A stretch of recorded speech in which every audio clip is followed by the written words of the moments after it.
మంచోడు, పెద్ద పెద్ద వాళ్ళతో మంచిగా కానీ భగవంతుడు ఎందుకు అన్నం తినండి, మీకేం బయలేదు. మేము హోమ్ సైన్స్ ఉన్నాము, ఆశ్రమం ఉంది. అబ్బాయి అంటున్నా బయటికి 5,000 జీతంలో నా కొడుకు కష్టాలు పడి 60 గజాల ప్లాన్ కొని ఇంత బంగారం కొనుక్కొని అన్ని ఏం చేయను తినే ప్లేట్తో వచ్చిన ఈ ఊరు నేను ఏం దక్కినావు నువ్వు, ఏం కోట్లు సంపాదించినావు నువ్వు అని మాట్లాడుతుంది. ఏం చేయలేదు, ఏం తెచ్చుకోలేదు వాళ్ళ దగ్గర నుంచి కూడా. కట్నం ఇచ్చారు, ₹1,00,000 కట్నం బంగారం తెచ్చిన. ఏం సంపాదించినావు, కోట్లు సంపాదించినావు. రాత్రి కూడా నా కొడుకు బయటికి పోయి రాత్రి ఇద్దరు కొట్లాడిరు.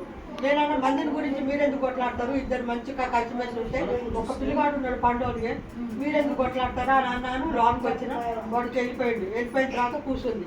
నేనేం చేసిన, నాకు ఒకటి పిచ్చి నాకేం పిచ్చి అంటే మా ఆయన నాకు కొత్త లాప్టాప్ నేర్పాడు, బయట ఆడవాళ్ళతో మాట్లాడద్దు, అమ్మ లెక్కలు ఎట్లుంటారంటే